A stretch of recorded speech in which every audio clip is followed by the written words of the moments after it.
Hey everyone, in today's video I'll be doing a bit of topiary. I'll be showing you a few hints, tips and tricks on how to get your shrub into a ball shape. Let's get to it.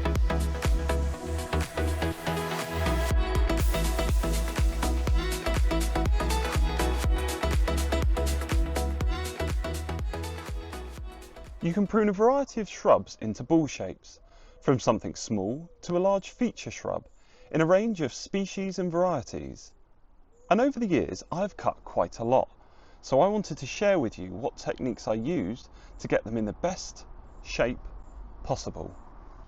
So today I'm going to be pruning these golden privets. However, this plant has not always been this shape. Over the years I've had to do some really hard cutbacks, bringing the height down and the sides in to create this ball that you see. Today I'm going to be taking off this year's growth to bring back that ball shape. This is something I like to do twice a year to retain the shape and keep it thick, dense and foliage full.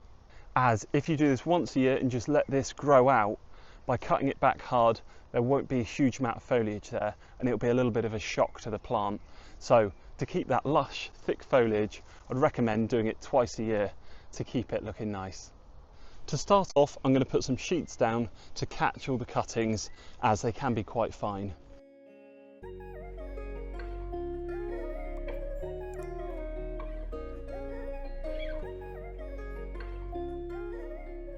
So by doing this, it just keeps the foliage off the plants and it makes tidying up a lot quicker.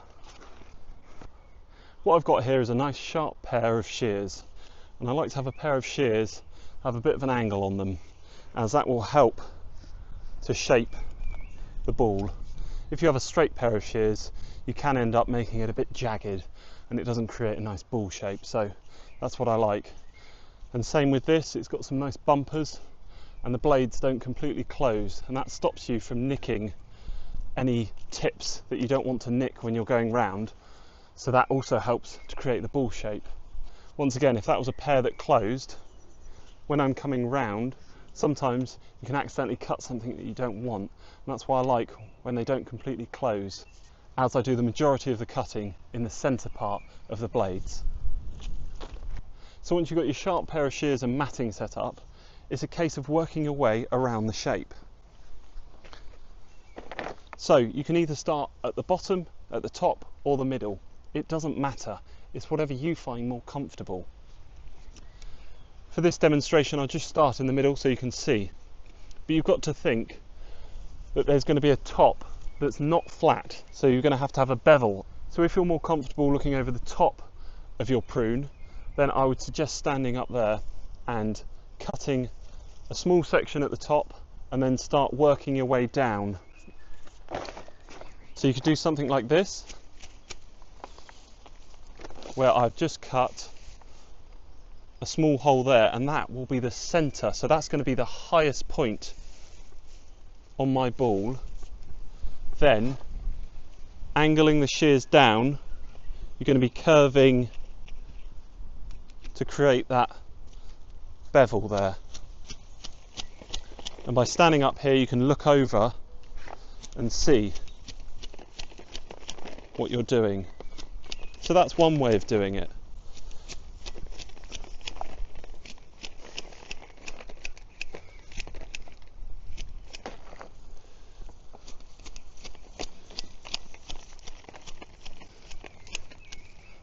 You can see there's kind of a curve coming here, and then we're going to need to return the curve in.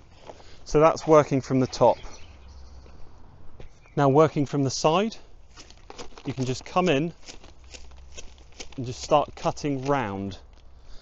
But your action is lots of little cuts and lots of little turns, and that's going to create that curved effect.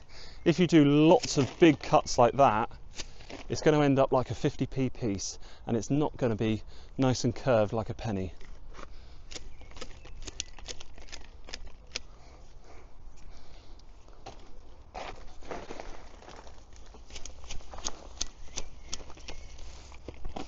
I'm just taking this off so you can see where I cut the height to.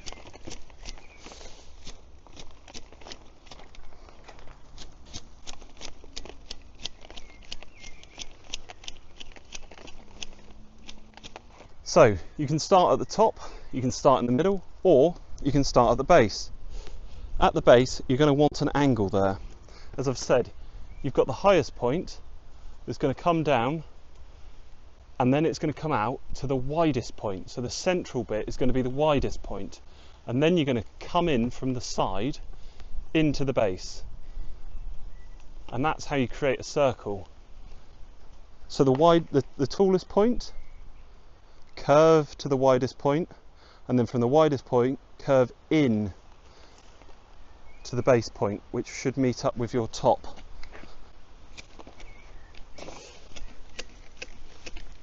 So that's where this angle of this shear comes in handy.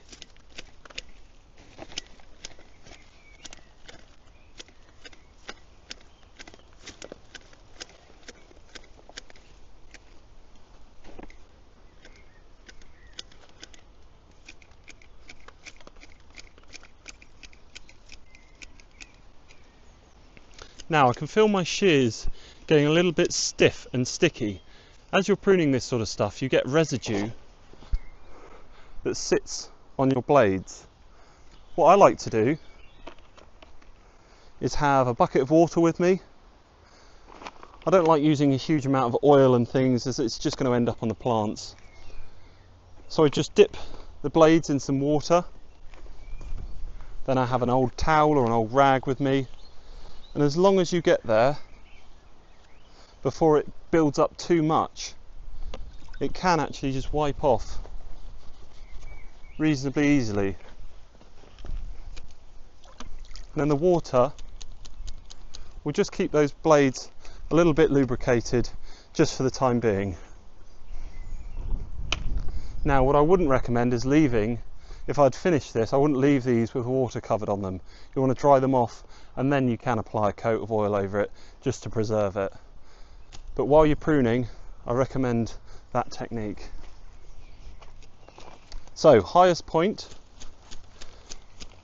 coming out to the widest point, coming back in to the low point there. Now what I find is I prefer to stand above it, as I feel that gives you a good vantage point to see the whole circle there.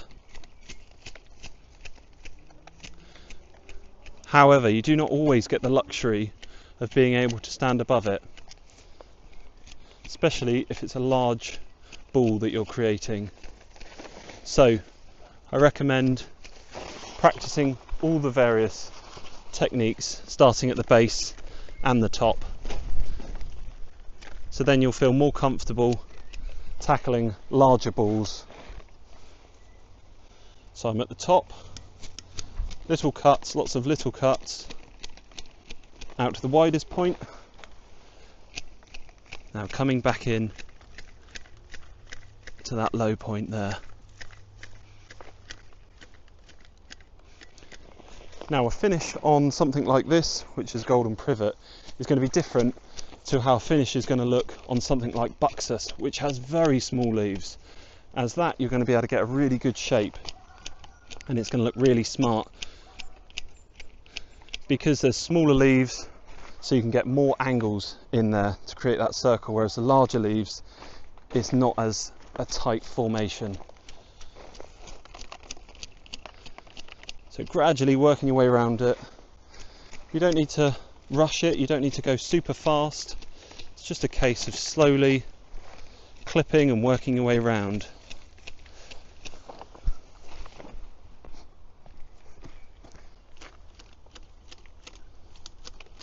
And it's getting a real good feel for your shears.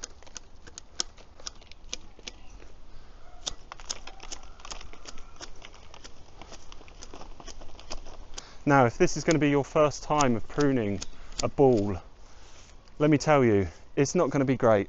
It's not going to be perfect, but you've just got to keep practicing and keep going with it. Don't give up if it doesn't look great first time. Plants are really forgiving, and they'll grow back, and you can give it another go next time. And also the more you prune it, the better your results are going to be, because the plant's going to have a tighter foliage system, so you're going to have less bare patches, and you're going to be creating a stiffer, firmer network below. Because this has been pruned quite a lot, there's a lot of these firm branches within here, so it's a nice rigid plant. Whereas if it's a newly planted shrub or one that hasn't been pruned into a ball before and it's quite leggy, you can find them being quite floppy with no real structure. So every time you prune it, something else pops out of place. So with something like that, you're just going to have to grit your teeth and do the best you can, as the more you cut it, the stronger this internal structure of that plant will be, and then the better your results are going to be with the shape.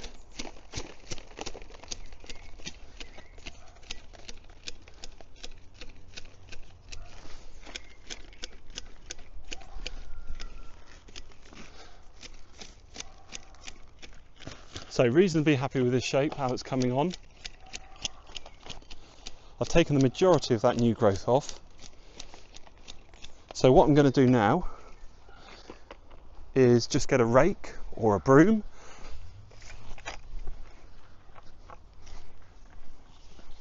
and lightly knock off anything that hasn't been pulled off already. And also, you've got to imagine that the wind's going to keep blowing through here, so if you give it a good hit, it's going to ping out any branches that you haven't already pruned, as the wind will do that later for you if you don't do it now.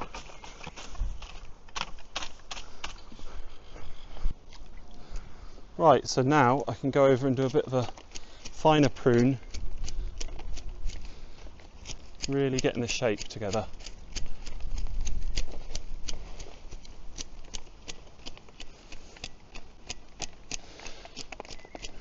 What you might find is you might catch something like this piece here. This is a thicker piece of wood or a thicker branch which is a little bit too close to the surface, so if you cut it in a little bit deeper like that, then you won't catch it with your shears. So a pair of secateurs while doing this is always important.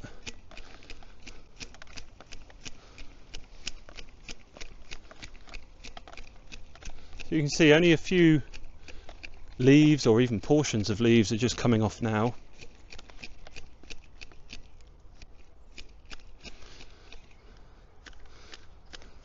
And that's just the fine prune at the end.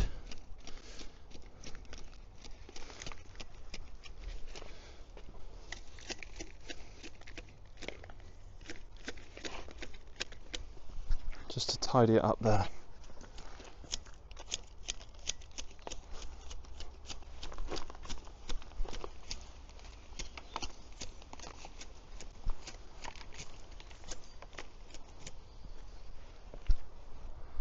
And that's about it for this one. So I'm pretty happy with the end shape. I know over the years what I'm going to do is start to bring out the side a little bit wider, as to create a perfect ball the height needs to be the same as the width, and this is just a little bit taller than it is wide, but I'm still happy with the end result there. Here's a few diagrams to help explain. So you could cut this half of the ball in 4 cuts, but you've got 4 straight lines trying to make a curve. You could double that and make it 8 cuts. However, it would still be noticeable that you've got straight lines and it wouldn't be a flowing curve. So the trick is, the smaller the cuts and the more angles you make with your shears, the better the end results will be. Once you have that in mind, you should think that to create a ball, it needs to be the same height that it is wide.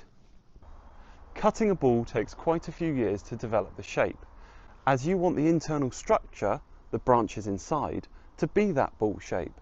So then each year you can rest your shears on that framework, using it as a template to cut off the new fresh growth. So once you have a ball established, it's actually rather easy, as you're just following the previous year's work. Something that is worth noting is if you want to increase the size of your ball or fill it in on one side to level it out, then this needs to be done in stages, as if you do this in one go, you're not going to create that firm branch network within the shrub. So then it's going to be harder to retain the shape, and within storms or winds, it's going to be blown out of shape really easily.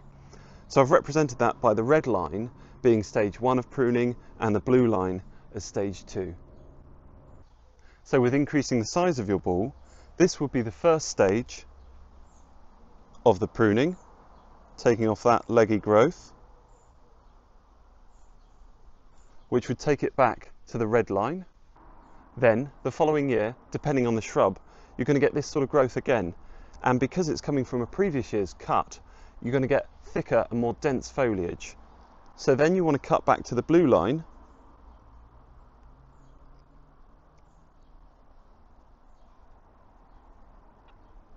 now that gives you that enlarged ball-shaped shrub you're after, while retaining the structure inside.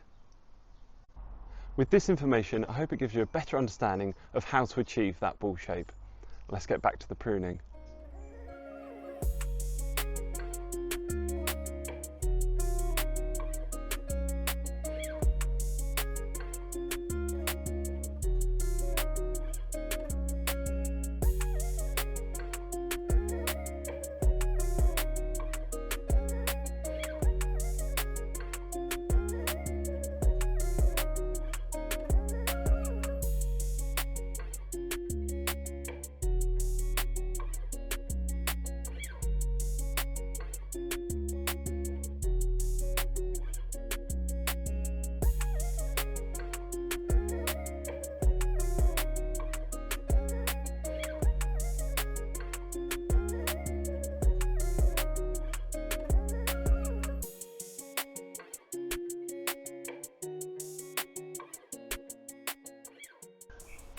So I just thought I'd bring you in to show you this and what to do in this sort of situation.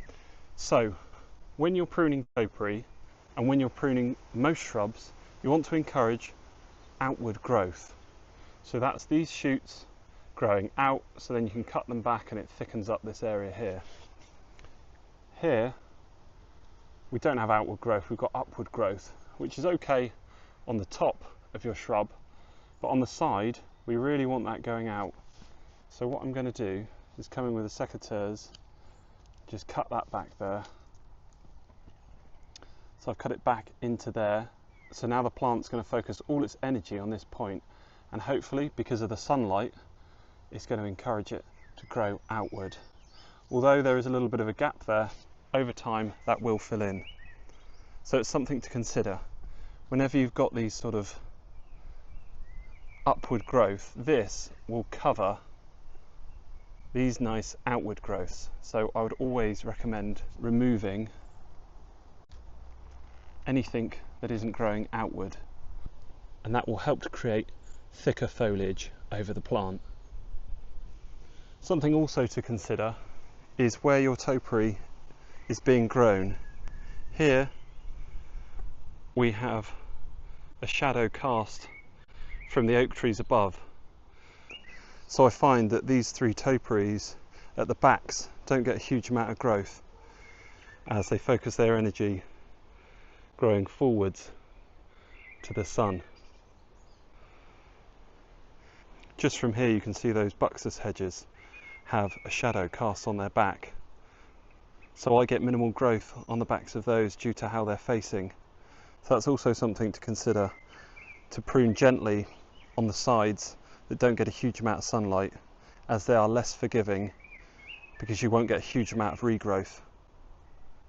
Whereas over here, these two are in full sun and you can see they're a lot fuller and rounder shapes. That's it for this video. Hope you found it educational and entertaining. If you did, don't forget to like, comment, subscribe and share. Anyone who does so really does help the channel grow, and it's much appreciated. If you're interested in this sort of content, do check out my channel. There's lots of other gardening related videos on there. So catch you on the next one. Cheers.